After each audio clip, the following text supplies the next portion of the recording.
Star heroine Samantha కెరీర్లో ఏమాయ చేసావే super hit. రంగస్థలం సినిమాతో అది ఆల్ టైమ్ హై వసూలను సాధించింది. రామ్ చరణ్ సమంతల మధ్య కెమిస్ట్రీ ఈ సినిమాతో అదిరింది. ఈ జంట ఈ చిత్రంలో అభిమానులను మంత్రముగ్ధులను చేశారు. ప్రస్తుతం ఈ జంట తిరిగి తెరపై కలుస్తుందనే ఊహాగానాలు వినిపిస్తూ ఉన్నాయి.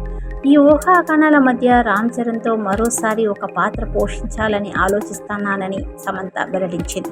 సిడ్నీలో జరిగిన ఒక కార్యక్రమంలో అభిమానులు సమంతను రామ్ చరణ్తో మరో సినిమా చేయాలని డిమాండ్ చేశారు.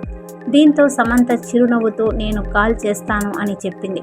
గత కొన్ని రోజులుగా RC-17లో రామ్ చరణ్తో సమంత కలిసి నటిస్తుందని సోషల్ మీడియాలో ఊహాగానాలు వస్తూ ఉన్నాయి. ప్రస్తుతం రామ్ చరణ్, బుచ్చిబాబు, సనా దర్శకత్వం వహించిన RC-16లో జాన్వీ కపూర్తో రొమాన్స్ చేస్తున్నాడు చెర్రీ.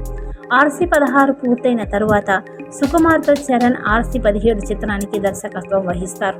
కథానాయికగా ఈ సినిమాలో సమంతను తిరిగి తీసుకురావాలని దర్శకుడు కోరుకుంటున్నట్లు సమాచారం. ఖుషి తర్వాత సమంత తెలుగులో మరే ఇతర ప్రాజెక్టులోనూ భాగం కాలేదు. ప్రస్తుతం ఆమె తెలుగులో మా ఇంటి బంగారం అనే చిత్రాన్ని నిర్మిస్తోంది.